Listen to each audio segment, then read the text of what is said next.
Hello students, ये physics honours semester 1 course 2 का lecture number 6 है। टॉपिक है हमारा टॉर्सनल रिजिडिटी। और लास्ट लेक्चर में हम लोग टॉर्सनल रिजिडिटी निकाल चुके हैं। Torsional rigidity of for solid cylinder निकाल चुके हैं। आज हम उसी का एक टेल पार्ट शॉर्ट क्वेश्चन करेंगे। शॉर्ट क्वेश्चन ये है कि हॉलो सिलेंडर सॉलिड सिलेंडर के कंपेरिजन में ज़्यादा स्ट्रांग होता है, और ये दिखाने के लिए कि हॉलो सिलेंडर आपका सॉलिड सिलेंडर से ज़्यादा स्ट्रांग है, सिर्फ ये दिखाने की ज़रूरत है कि हॉलो सिलेंडर का टॉर्सनल रिजिडिटी सॉलिड सिलेंडर के टॉर्सनल रिजिडिटी से ज़्यादा होता है। इतना ही काफ़ी है ये प्रूफ करने के लिए कि हॉलो सिलेंडर आपका सॉलिड सिलेंडर के कंपैरिजन में मजबूत होगा। तो लास्ट लेक्चर में हमने क्या निकाला था? सॉलिड सिलेंडर का टॉर्सनल रिजिडिटी निकाला था। तो देखिए, हमने एक्सप्रेशन जो यूज़ किया था बीच में, उसको मैं यहाँ पे लेता हूँ तो कि उसी को यूज़ कर सकते हैं हॉलो का निकालने के लिए। हमारे पास पहले आया था ट्विस्टिंग कपल।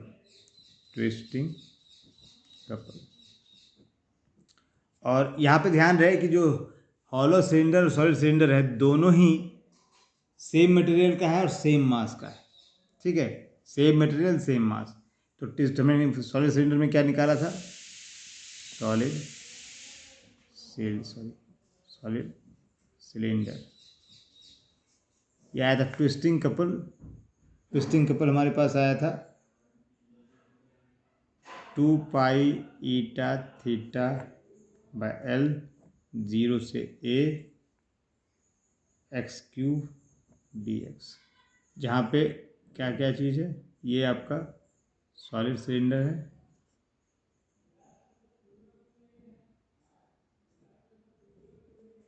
इसका लेंथ, ये एक्सिस है सेंट्रल एक्सिस, इसका लेंथ L है, रेडियस A है।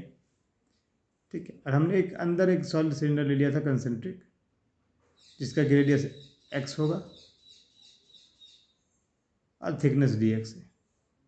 रेडियस x है इसका और थिकनेस इसका जो ले रहे हैं वो dx है।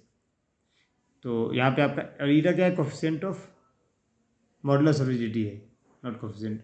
कोफिशिएंट ऑफ रिजिडिटी या मॉडुलस ऑफ रिजिडिटी है ईटा। थीटा आपका ट्विस्ट है, एक्स आपका रेडियस ऑफ द इनर जिस सिलेंडर को ले रहे हैं वो है, dx उसका थिकनेस है, 0 a आपका इसका रेडियस है, 0 से लिमिट होगी। इसी को हम यूज़ करेंगे हॉलो सिलेंडर का निकालने के लिए। और ये हम आगे प्रोसीड करके हमारा ट्विस्टिंग कपल क्या आया था? हमारा ट्विस्टिंग कपल आया इसमें आया था, तो ट्विस्टिंग कपल सॉलिड सिलेंडर के लिए आया है पाई ईटा थीटा A4/2L। ये सॉलिड सिलेंडर। और अगर ट्विस्टिंग आपको टॉर्सनल रिजिडिटी निकालना हो तो टॉर्सनल रिजिडिटी क्या हो जाएगा? Twisting couple per unit twist, twisting couple per unit twist. Twisting couple क्या है? पाई ईटा थीटा A4/2L, और ट्विस्ट हो गया, ट्विस्ट थीटा है तो थीटा कैंसिल हो जाएगा, बच जाएगा क्या? पाई ईटा A4/2L। ये आपका आ गया टॉर्सनल रिजिडिटी किसके लिए? सॉलिड सिलेंडर के लिए। सी से दिखाते हैं इसको, C for solid cylinder. C is equal to pi eta A4/2L। A4 A उसका रेडियस है सॉलिड सिलेंडर का। ये हम इसको ऐसे दिखा सकते हैं कि सॉलिड है,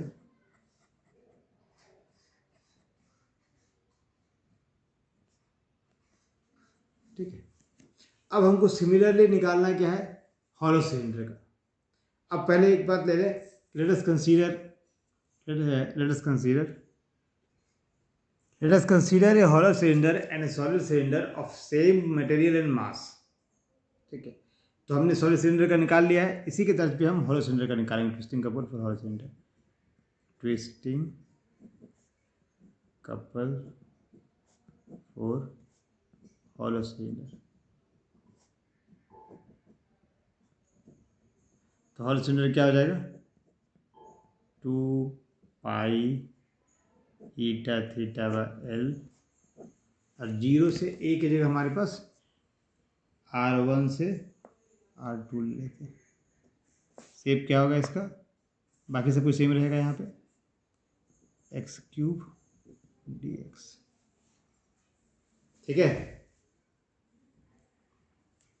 और हॉलो सिलेंडर आपका ऐसा है।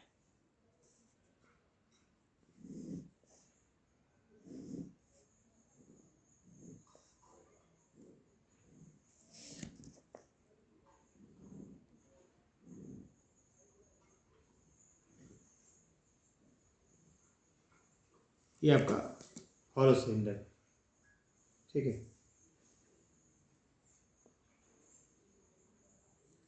इसका इनर रेडियस R1 है और आउटर रेडियस R2 है, ठीक है। और एक्स हमने क्या किया है, एक्स एक सिलेंडर यहाँ पे बीच में ले लिया, मतलब एक ये हॉलो सिलेंडर जो है सपोज कीजिए कंसेंट्रिक सिलेंडर से बना हुआ है, ये बीच वाला खाली है यहाँ पे इसमें,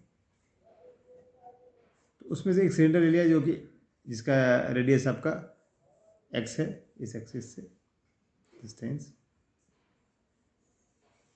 और हमारे पास सिमिलर ग्राउंड पे अगर इसको सॉल्व करेंगे तो क्या आएगा, torsional couple for hollow cylinder 2 pi eta theta by L, ये आ गया x4/4, लिमिट हो गया R1 to R2, तो आ गया 2 pi eta theta by L R2 square R2 का पावर 4 माइनस R1 का पावर 4 डिवाइड बाई 4। ये आपका ट्विस्टिंग कपल आ गया फॉर हॉलो सिलेंडर। अब twisting couple per unit twist क्या होता है, टॉर्सनल रिजिडिटी निकाल लेते हैं, जैसे हमने यहाँ निकाला है, उसकी क्वेश्चन नंबर 1 कर दीजिए। टॉर्सनल रिजिडिटी, टॉर्सनल रिजिडिटी, मान लीजिए हॉलो सिलेंडर के लिए सी प्राइम लिखते हैं, तो सी प्राइम आपका क्या हो जाएगा,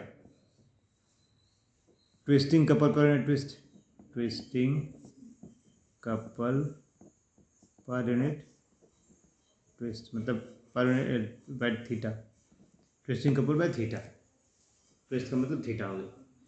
तो ट्विस्टिंग कपल ये है और थीटा से डिवाइड कीजिए, थीटा टर्म खत्म हो जाएगा, तो बचेगा क्या आपके पास 2 pi eta by L R2 का पावर 4 माइनस R1 का power 4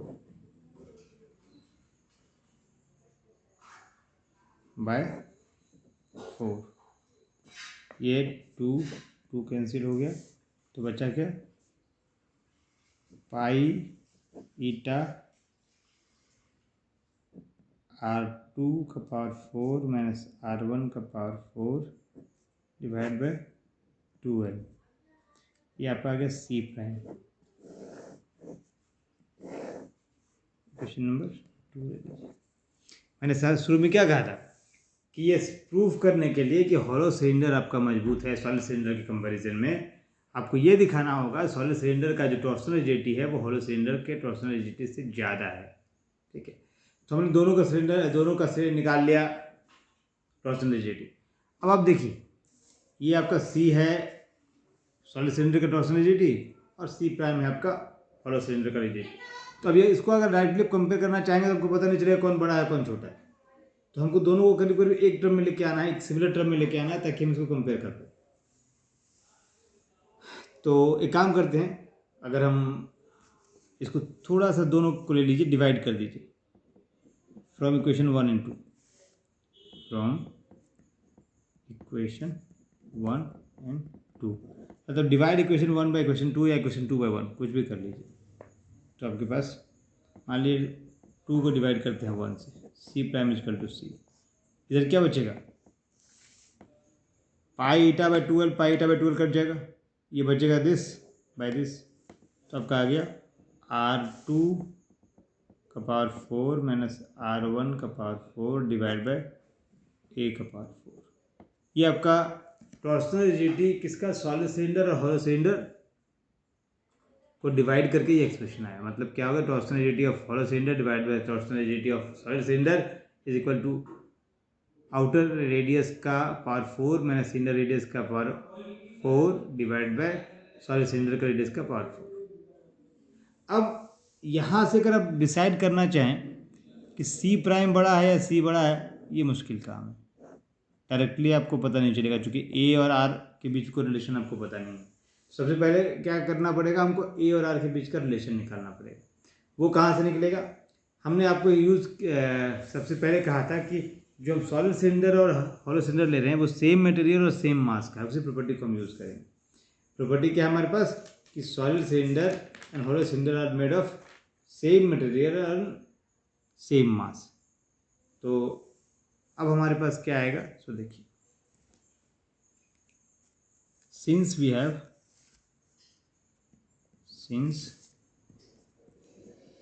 have same mass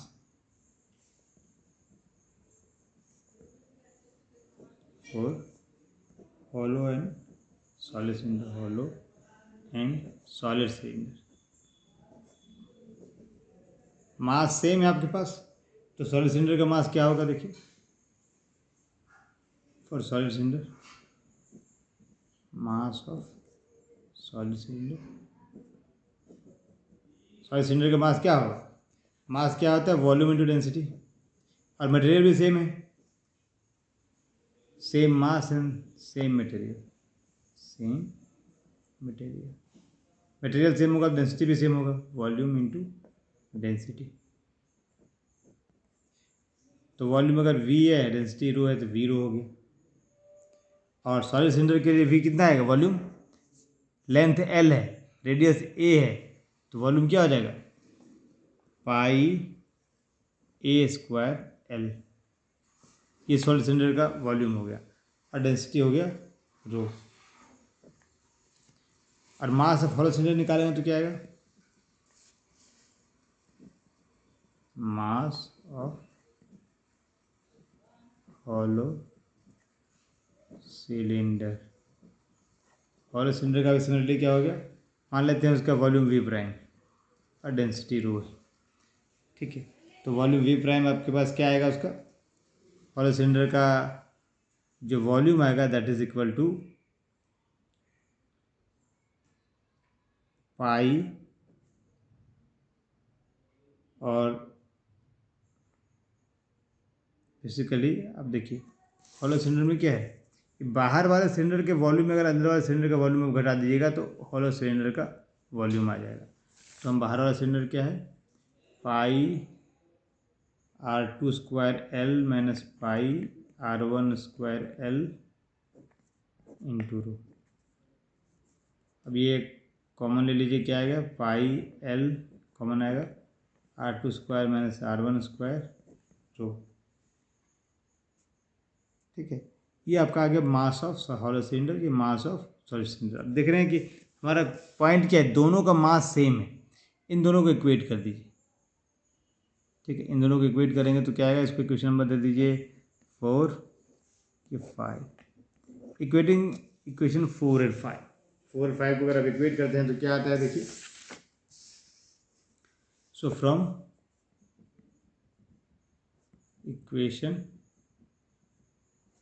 4 and 5, 4 5 क्या आ जाएगा, pi mass of solid cylinder is equal to mass of hollow cylinder. ये पाई कट जाएगा, पाई कट जाएगा, एल कट जाएगा, L cut जाएगा, ये आपके पास एक्सप्रेशन आ गया ए स्क्वायर और आर स्क्वायर और ए स्क्वायर के बीच, R1 स्क्वायर R2 के स्क्वायर के बीच, is equal to A square is equal to R2 square minus R1 square, ठीक है। ये आपके पास एक्सप्रेशन आ गया। अब यहाँ से आप इसको इक्वेशन नंबर कर दीजिए, 4 हमारा 5 हो गया है, तो इक्वेशन नंबर 6 हो। अब 6 को यूज़ कर लीजिए, अब कहाँ पे, जो आपने रेशियो निकाला था दोनों के टॉर्सन रिजिडिटी पे, इक्वेशन नंबर 3 में, using equation number 6 in equation number 3 हो जाएगा, यूजिंग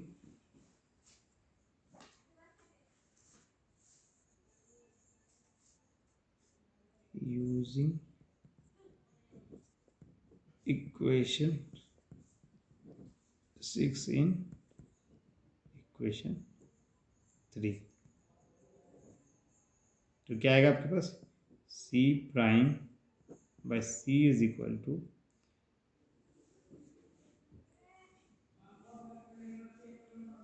ये आपके पास R2 4 है, R1 4 है और A 4 है। तो इसको आप लिख सकते हैं R2 4 plus R2 square plus R1 square, R2 square minus R1 square बटे ए का पावर 4। और इसकी जगह पे क्या है, R2 square minus R1 square आपके पास क्या है, ए स्क्वायर है, सब्स्टिट्यूट कर दीजिए। तो R2 square plus R1 square और R2 माइनस R1 आ गया ए स्क्वायर, नीचे है A4, 2 पावर कटेगा तो क्या आ जाएगा, C prime by C is equal to R2 square plus R1 square by A square. ये रिलेशन आ गया। यहाँ भी आप हमको R1 R2 को एक के टर्म में आपको लाना है, तो क्या करेंगे, R2 की जगह क्या लिख सकते हैं, यहाँ इस क्वेश्चन नंबर 6 से R2 की जगह ए स्क्वायर प्लस R1 स्क्वायर लिख सकते हैं। तो ये काम कीजिए, ये आ जाएगा therefore C prime by C is equal to R2 की जगह हमने कर दिया A square plus R1 square plus R1 square by A square. ठीक है, तो ये आपके पास आ गया A square plus 2R1 square by A square. तो हमारे पास क्या आ गया, C prime by C, torsional rigidity of hollow cylinder by torsional rigidity of solid cylinder is equal to 1 plus 2R1 square by A square. अब यहाँ से आप कंपेयर कर सकते हैं, C प्राइम और C है that is equal to 1 plus 2R1 square by A square. अब ये स्क्वायर टर्म में तो हमेशा पॉजिटिव होगा और ये 1 प्लस है, और तो C प्राइम जो है हमेशा 1 प्लस समथिंग होगा C के। तो इसको हम ऐसे लिख सकते हैं, C prime is equal to 1 plus 2R1 square by A square into C। C prime हमेशा ज़्यादा हो, ये पॉजिटिव नंबर है, 1 से ज़्यादा है, तो आप C से मल्टीप्लाई कर रहे हैं, तो दिस टाइम्स दिस, तो आपके पास क्या है, C प्राइम होगा ज़्यादा। तो C प्राइम कितना ज़्यादा होगा, इसको आप लिख सकते हैं C prime is equal to C plus 2R1 square by A square C। तो हॉलो सिलेंडर का टॉर्सनल रिजिडिटी सॉलिड सिलेंडर के टॉर्सनल रिजिडिटी से दिस टाइम्स ज़्यादा होगा, है ना। ये आपका क्या है, torsional rigidity of hollow cylinder, torsional rigidity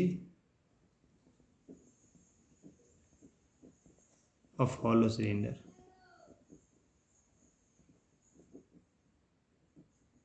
और ये क्या है, टॉर्सनल रिजिडिटी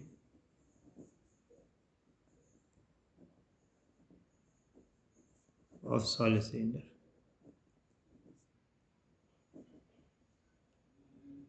ठीक है, और ये एक्स्ट्रा टर्म आया दिस इंटू सी। तो आपका हमेशा जो torsional rigidity of solid cylinder है that is less than the torsional rigidity in hollow cylinder होगा। इसका मतलब क्या हुआ, जो हॉलो सिलेंडर है वो that is stronger then the solid cylinder. ये क्या कंक्लूड कर रहा है, C prime is greater than C। मतलब ज़्यादा ट्विस्टिंग, आप ज़्यादा ट्विस्टिंग कपल आप उसमें लगा रहे हैं तो कम आपका उसमें ट्विस्ट हो रहा है हॉलो वाले में। तो कम ट्विस्ट होगा तो टूटने का चांस कम रहेगा, आपका ट्विस्ट ज़्यादा होगा तो टूटने का चांस ज़्यादा रहेगा। मतलब प्रैक्टिकल एप्लीकेशंस में आपको हॉलो सिलेंडर यूज़ करना ज़्यादा बेहतर है। तो इसका मतलब हुआ कि torsional rigidity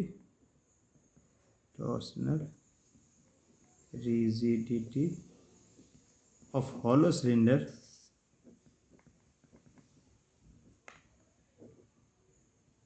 is greater than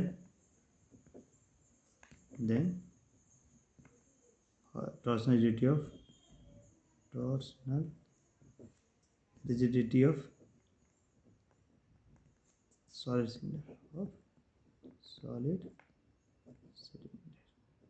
तो कंक्लूड क्या करेंगे, कंक्लूजन हमारा होगा therefore hollow cylinder is stronger then torsional solid cylinder. Hollow cylinder is stronger than solid cylinder. solid cylinder. और यही वजह है कि हमारा जो हॉलो सिलेंडर है वो डिफरेंट पर्पसेस के लिए यूज होता है,